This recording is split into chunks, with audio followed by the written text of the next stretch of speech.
വാർത്തകളുടെ വിശദാംശങ്ങളിലേക്ക്. തിരുവനന്തപുരം കഴക്കൂട്ടത്ത് നിന്ന് കാണാതായ 37 മണിക്കൂറിന് ശേഷം കണ്ടെത്തിയ 13 വയസ്സുകാരിയെ നാട്ടിലെത്തിക്കും. കഴിഞ്ഞ രാത്രി താമ്പരം എക്സ്പ്രസിൽ വെച്ചാണ് കുട്ടിയെ കണ്ടെത്തിയത്. വിശാഖപട്ടണം മലയാളി സമാജം പ്രവർത്തകർ കുട്ടിയെ RPFന് കൈമാറി. ഇപ്പോൾ ശിശുക്ഷേമ സമിതിയുടെ സംരക്ഷണത്തിലാണ് കുട്ടി. കഴക്കൂട്ടം വനിതാ SIയുടെ നേതൃത്വത്തിലുള്ള പോലീസ് സംഘം വിശാഖപട്ടണത്തേക്ക് പുറപ്പെടും. വിവരങ്ങളുമായി VV വിനോദ് ചേരുന്നു. വിനോദ്, ഏതാണ്ട് 36 മണിക്കൂർ നീണ്ടുനിന്ന അന്വേഷണം, അത് നമുക്കറിയാവുന്നതുപോലെ കന്യാകുമാരിയിൽ വ്യാപകമായിരുന്നു. നാഗർകോവിൽ അന്വേഷിച്ചു, ചെന്നൈയിൽ തിരച്ചിലുണ്ടായിരുന്നു, ഏറ്റവും ഒടുവിൽ വിശാഖപട്ടണത്ത് നിന്ന് കണ്ടെത്തിയിരുന്നു. എന്താണ് അതിന്റെ വിവരങ്ങൾ? ഏത് തരത്തിലാണ് കുട്ടിയെ ഈ മലയാളി സമാജം പ്രവർത്തകർക്ക് തിരിച്ചറിയാനായത്? രജിത്ത്, താമ്പരം എക്സ്പ്രസിൽ നിന്നാണ് കുട്ടിയെ കണ്ടെത്തുന്നത്. കേരളത്തിൽ നിന്നുള്ള സംഘം ഇതിനകം തന്നെ അവിടേക്ക് പുറപ്പെട്ടിട്ടുണ്ട്. ഇന്ന് വൈകിട്ട് പോലീസിന്റെ സംഘവും CWC അംഗങ്ങളും അവിടെ എത്തുമെന്ന വിവരമാണ്. നാളെ വൈകിട്ടോടുകൂടിയായിരിക്കും കുട്ടിയെ കേരളത്തിൽ എത്തിക്കുക. വൈദ്യപരിശോധനയ്ക്ക് വിധേയമാക്കിയിട്ടുണ്ട്. ആരോഗ്യ പ്രശ്നങ്ങളൊന്നും തന്നെ ഇല്ല എന്ന വിവരമാണ് ഡോക്ടർമാരിൽ നിന്ന് ലഭിച്ചത്. കുട്ടിയുടെ ആരോഗ്യനില തൃപ്തികരമാണ്. മാത്രവുമല്ല, ഇനി കൗൺസിലിംഗ് ഉൾപ്പെടെയുള്ള കാര്യങ്ങൾക്ക് വിധേയമാക്കേണ്ടതുണ്ട്. വീട്ടിൽ നിന്ന് പിണങ്ങിയിറങ്ങിയത് ഏത് സാഹചര്യത്തിലാണെന്ന് മനസ്സിലാക്കുന്നത് അടക്കമുള്ള കാര്യങ്ങൾ അത് വിശദമായി തന്നെ പരിശോധിക്കണം. അമ്മ ശാസ്ത്രത്തിൻ്റെ പേരിൽ വീട് വിട്ടിറങ്ങി എന്ന് പറയുമ്പോൾ തന്നെ സമീപവാസികൾ നൽകിയ മൊഴികൾ അത് കുട്ടിയെ നിരന്തരമായി മർദ്ദിക്കുമായിരുന്നു എന്നതടക്കമുള്ള കാര്യങ്ങൾ ഈ മൊഴികളുടെ ഭാഗമായുണ്ട്. അതുകൊണ്ട് തന്നെ കൗൺസിലിങ്ങും അതേ തുടർന്ന് ഈ കുടുംബ പ്രശ്നങ്ങൾ എന്തെങ്കിലും ഉണ്ടെങ്കിൽ അക്കാര്യങ്ങളെല്ലാം പരിശോധിച്ച ശേഷം മാത്രമായിരിക്കും മാതാപിതാക്കൾക്ക് കുട്ടിയെ കൈമാറുക. കഴക്കൂട്ടത്തു നിന്നുള്ള പോലീസ് സംഘം, അത് വനിതാ SIയുടെ നേതൃത്വത്തിലുള്ള 5 അംഗ സംഘമാണ്. അതോടൊപ്പം തന്നെയാണ് CWCയുടെ അംഗങ്ങളും അവിടേക്ക് പുറപ്പെട്ടിട്ടുള്ളത്. കഴിഞ്ഞ ദിവസം മലയാളി സമാജത്തിൻ്റെ പ്രവർത്തകരാണ് കുട്ടിയെ ട്രെയിനിൽ കണ്ടെത്തിയത്. ഇത്രയും സമയം, ഇത്രയും ദൂരം കുട്ടി ഒറ്റയ്ക്ക് സഞ്ചരിച്ചു എന്നത് തന്നെയാണ് അതിൻ്റെ ഒരു ഗൗരവം വർദ്ധിപ്പിക്കുന്നതും. കുട്ടിയെ ആദ്യം കുട്ടിയുടെ ചിത്രം പകർത്തിയ ബബിത പറയുന്നത് ഏതാണ്ട് 40 രൂപ മാത്രമാണ് കയ്യിലുണ്ടായിരുന്നതെന്നാണ്. എന്നാൽ ബാഗിൽ കൂടുതൽ തുക ഉണ്ടായിരുന്നു എന്ന കാര്യം പരിശോധിക്കുന്നുണ്ട്. കുട്ടി ട്രെയിനിൽ കരഞ്ഞു. ഇതിൽ അസ്വാഭാവികത തോന്നിയാണ് ബബിത ചിത്രം പകർത്തുന്നത്.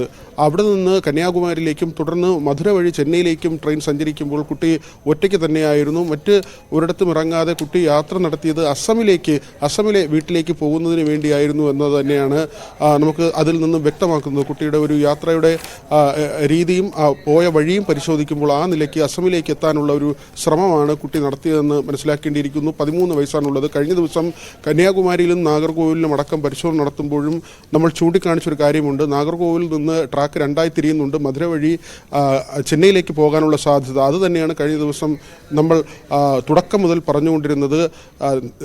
പലപ്പോഴും പരിശോധന ചുരുങ്ങിയത് കേരള പോലീസിൻ്റെയും തമിഴ്നാട് പോലീസിൻ്റെയും പരിശോധന കൂടുതൽ കേന്ദ്രീകരിക്കപ്പെട്ടത് കന്യാകുമാരി നാഗർകോവിൽ തിരുവനന്തപുരം പാതയിലായിരുന്നു. എന്നാൽ അവിടെ നിന്ന് മറ്റൊരു സാധ്യതയാണ് നമ്മൾ ചൂണ്ടിക്കാണിച്ചത്. അത് മധുര വഴി ചെന്നൈയിലേക്കുള്ള യാത്ര. അത് വിനോദ് കൃത്യമായി നമ്മൾ ഇന്നലെ ചൂണ്ടിക്കാട്ടിയിരുന്നു. അതായത് കാണാതായ പെൺകുട്ടി സ്വദേശമായ അസമിലേക്ക് പോയിട്ടുണ്ടാകാം എന്ന് ആദ്യം സൂചിപ്പിച്ചത് നമ്മളാണ്, News 18 ആണ്. പെൺകുട്ടി നാഗർകോവിലിൽ ഇറങ്ങി നാട്ടിലേക്ക് പോയിട്ടുണ്ടാകാം എന്ന് VV വിനോദ് ഇന്നലെ തന്നെ സൂചിപ്പിച്ചിരുന്നു. കന്യാകുമാരിയിൽ നിന്ന് വന്ന ഈ പരിശോധിക്കപ്പെടുന്ന 2ാമത്തെ ട്രെയിനാണ് ഇത്.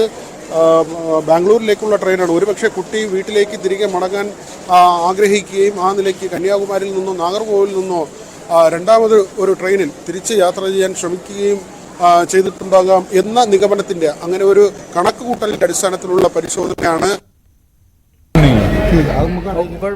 പോലീസ് അവിടുത്തെ കഴക്കൂട്ടം പോലീസിന്റെ വിനോദ്, ഏതാണ് ഇതിന്റെ പോലീസ് സംഘം പലതരത്തിലുള്ള അന്വേഷണം നടത്തിയിരുന്നു.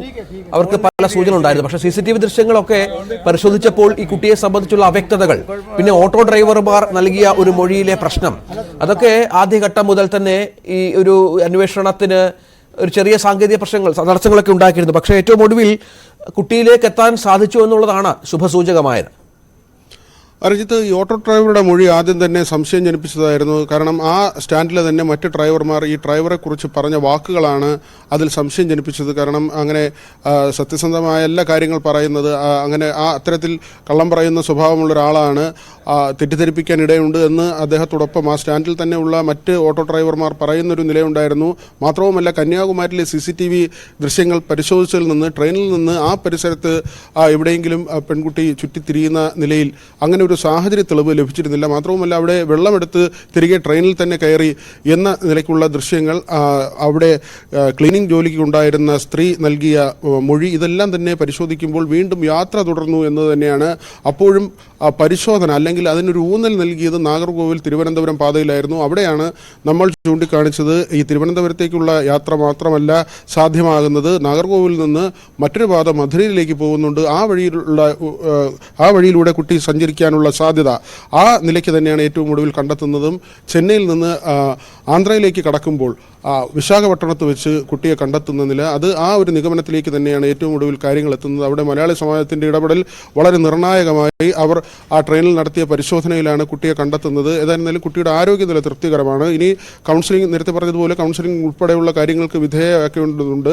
വീട്ടിൽ ഏത് തരത്തിലുള്ള പീഡനങ്ങൾ നേരിട്ടിരുന്നു, ശാരീരികമായ പീഡനം, അതിനപ്പുറത്തേക്ക് മാനസികമായ പീഡനം, ഇതെല്ലാം തന്നെ ഉണ്ടായിരുന്നു എന്നതടക്കമുള്ള കാര്യങ്ങൾ, അയൽവാസികൾ നൽകുന്ന മൊഴി കുട്ടിയെ നിരന്തരമായി മർദ്ദിക്കാറുണ്ട് എന്നതായിരുന്നു. ഇക്കാര്യങ്ങളെല്ലാം തന്നെ കുട്ടി വിശദീകരിക്കേണ്ടതുണ്ട്. അസം സ്വദേശികളാണ്. വളരെ കുറച്ച് ദിവസം മുൻപാണ് ഇവിടെ താമസത്തിനെത്തിയത്. മറ്റ് 2 സഹോദരങ്ങൾ കൂടി കുട്ടിക്കുണ്ട്. ഒരു സഹോദരനുള്ളത് ചെന്നൈയിലാണെന്ന വിവരമാണ് ആദ്യം പുറത്തു വന്നത്. എന്നാൽ ഈ 19-കാരൻ ബാംഗ്ലൂരിൽ ജോലി ചെയ്യുന്നു എന്ന വിവരം പിന്നാലെ പുറത്തു വന്നു. ഏതായിരുന്നാലും പെൺകുട്ടി അസമിലേക്ക് പോകാനുള്ള ഒരു ശ്രമമാണ് നടത്തിയത്.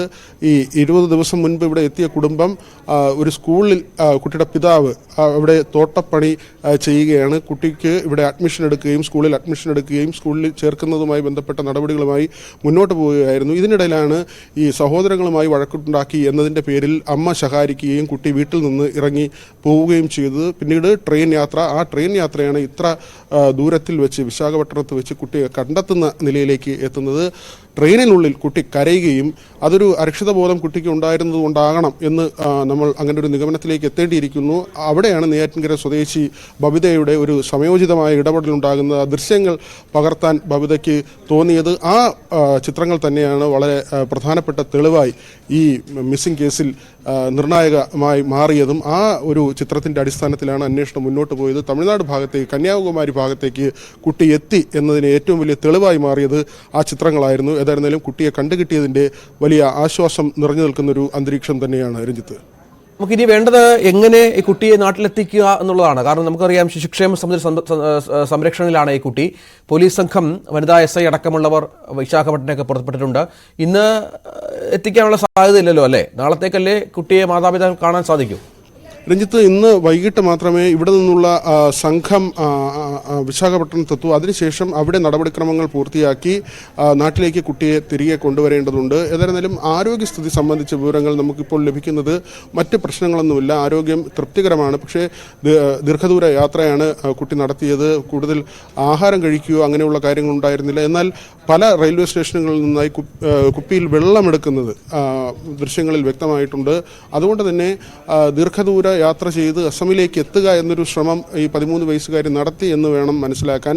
പക്ഷേ ഒരു അരക്ഷിത ബോധം കുട്ടിയെ അലട്ടിയിരുന്നു എന്നത് വ്യക്തമാണ്. കാരണം കുട്ടി കരയുകയും അതിൽ അസ്വാഭാവികത തോന്നി ബബിത ആ ചിത്രം എടുക്കുകയുമായിരുന്നു. ആ ചിത്രം ഈ കേസിനെ സംബന്ധിച്ച് വളരെ നിർണായകമായ ഒരു തെളിവായി മാറുകയും ചെയ്തു.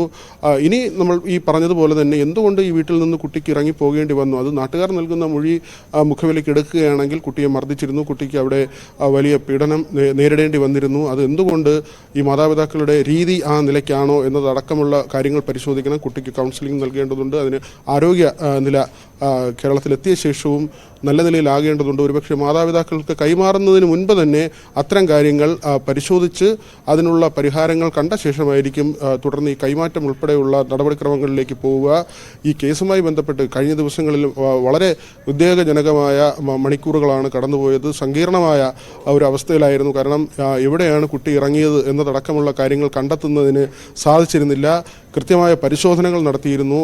പാറശാല വരെ കുട്ടി ട്രെയിനിലുണ്ടായിരുന്നു. പിന്നീട് കണ്ടതായുള്ള സാക്ഷിമൊഴികൾ അതിൽ വളരെ വൈരുദ്ധ്യമുണ്ടായിരുന്നു.